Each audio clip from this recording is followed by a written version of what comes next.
अस्सलाम वालेकुम नाजरीन, आज हम आपको नए गीज़र की फ़िटिंग के बारे में बताएंगे कि अगर आप मार्केट से नया गीज़र लेके आते हैं तो उसकी फ़िटिंग किस तरह करते हैं।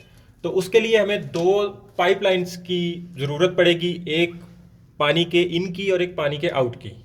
यहाँ से पानी गीज़र के अंदर इन होगा और यहाँ से आउट होगा। अगर आपने अपने घर में वायरिंग करवाई हुई है तो ये इस तरह के पाइप आपने जहाँ पे गीज़र इंस्टॉल करना है यहाँ पे ऑलरेडी होंगे।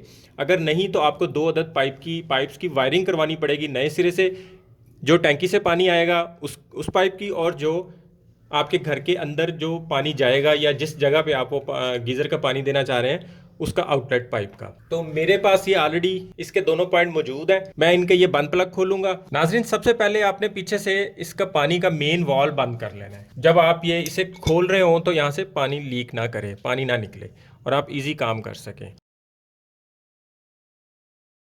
ये आपने दोनों बंद प्लग खोल लिए। उसके बाद नाजरीन, आपने इस तरह के पाइप का एक सेट लेके आना है जो ये इंस्टा गीज़र के साथ अटैचमेंट होती है। नए गीज़र लेंगे तो उसके साथ मिल जाएगा आपको। ये कोई 250 से 300 का ये एक सेट आता है। तो इसी के अंदर ही इसकी सील भी होती है, रबड़ भी होती है इसकी। ये इसके साथ ही होगी। अगर आप पाइप के साथ ना मिले तो ये आप एक्स्ट्रा से साथ लाजमी ले लें, क्योंकि इसके बगैर पानी की लीक नहीं रुकेगी। अब आप देख लें कि आपके पाइप की लेंथ ये मुख्तलिफ लेंथ में मिल जाती है, ये पाइप की फिटिंग। आप देख लें कि आपके पानी के इनलेट और आउटलेट पाइप से आप गीज़र कितने फासले पर लगाना चाह रहे हैं, उस हिसाब से ये पाइप ले आएँ। और जब ये पाइप ले आएँ तो सबसे पहले इस पाइप को देख लें कि ये कितनी दूरी पे आप गीज़र को इंस्टॉल कर सकते हैं। इसकी पैमाइश कर लें। उसके बाद आप गीज़र को रख लें साथ में। आपका ये इंस्टा गीज़र है और आप देख लें कि आपकी ये पाइप की फिटिंग यहाँ तक इजीली पहुँच रही है, तो उस हिसाब से गीज़र को इंस्टॉल कर लें। अगर ज़्यादा दूरी पे लगाएंगे तो ये पाइप वहाँ तक नहीं पहुँचेगा तो मसला हो जाएगा। तो नाजरीन, हमने इसे यहाँ पे इंस्टॉल करना है तो इसके एक ऊपर वाली जगह पे इस तरह की इसकी अलहदा से अटैचमेंट होती है, एक नीचे वाली जगह पे। तो यहाँ पे हम पेंसिल से इसका निशान लगा के, तो यहाँ दो ऊपर या एक ऊपर और एक नीचे, या दो ऊपर या दो नीचे, वो आपकी मर्जी है, उस हिसाब से निशान लगा के ड्रिल से सुराख कर लें। तो नाजरीन, दीवार में सुराख करने के लिए आपको बिट वर्मा चाहिए होता है इस टाइप का, जिसका मुंह इस तरह आगे से इस टाइप का होता है। बिट वर्मा ये दीवार वाला वर्मा होता है। इसके आगे ये छोटी सी बिट लगी होती है जो दीवार में सुराख करने के लिए होती है। और अगर आपकी ड्रिल में हैमर की ऑप्शन है तो वो भी ऑन कर लें ताकि सुराख सही तरीके से हो जाए, ज़्यादा जोर नहीं लगाना पड़े। तो नाजरीन, सुराख करने से पहले ये देख लें कि आपकी दीवार के अंदर कोई पाइपलाइन या कोई बिजली की वायरिंग का कोई पाइप शाइप तो नहीं है। वो पहले कंफर्म कर लें, उसके बाद सुराख करना शुरू करें।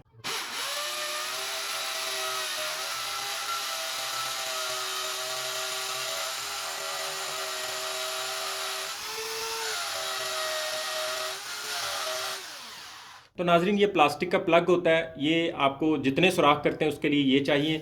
ये आप अपने होल में रख के तो हैमर की मदद से आप उसे इसमें लगा सकते हैं। नाजरीन, तकरीबन हर गीज़र में ये भी ऑप्शन होती है कि आप सिर्फ एक एक पेज से भी इसको हैंग कर सकते हैं। जैसे मैंने एक सेंटर में लगा के एक पेज यहाँ पे लगा दिया है, और आप इस गीज़र के सेंटर वाली जगह को वॉल क्लॉक की तरह हैंग कर सकते हैं।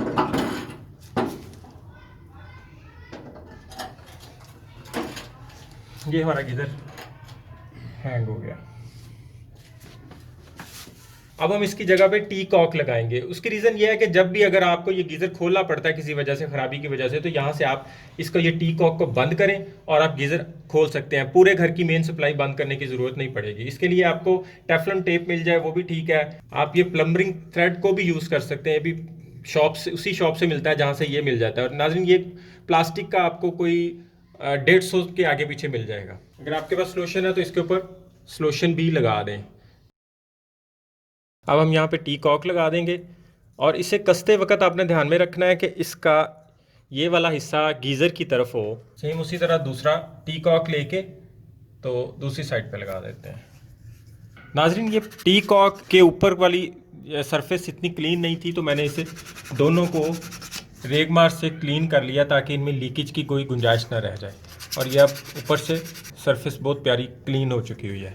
इसकी ये रबड़ लाजमी है, ये ना हो तो मार्केट से लेके आएँ।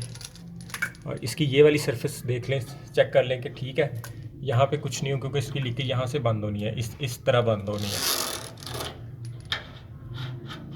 इसके ऊपर थ्रेड वगैरह करने की ज़रूरत नहीं है, इसको हम इससे अटैच कर देंगे।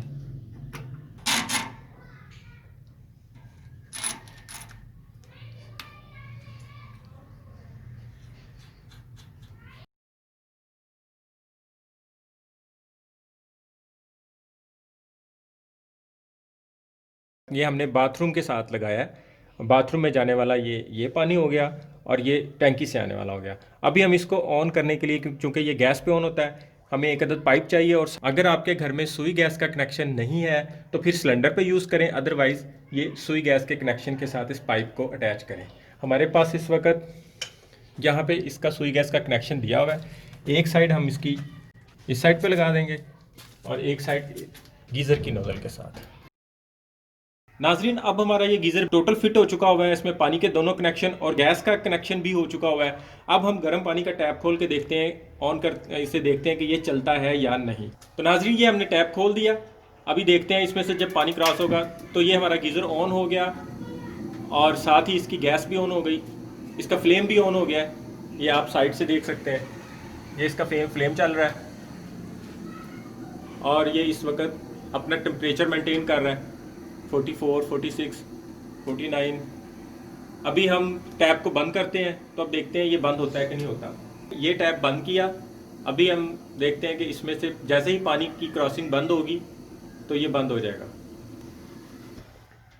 लीजिए नाजरीन, ये हमारा गीज़र ऑटोमेटिक काम कर रहा है। उम्मीद है आपको गीज़र के मुतालिक बहुत सारी इन्फॉर्मेशन मिली होगी। मेरे चैनल को लाइक, सब्सक्राइब और शेयर करना मत भूलिएगा। आज के लिए इतना ही। बहुत बहुत शुक्रिया, अपना ख्याल रखिएगा। अल्लाह हाफ़िज़।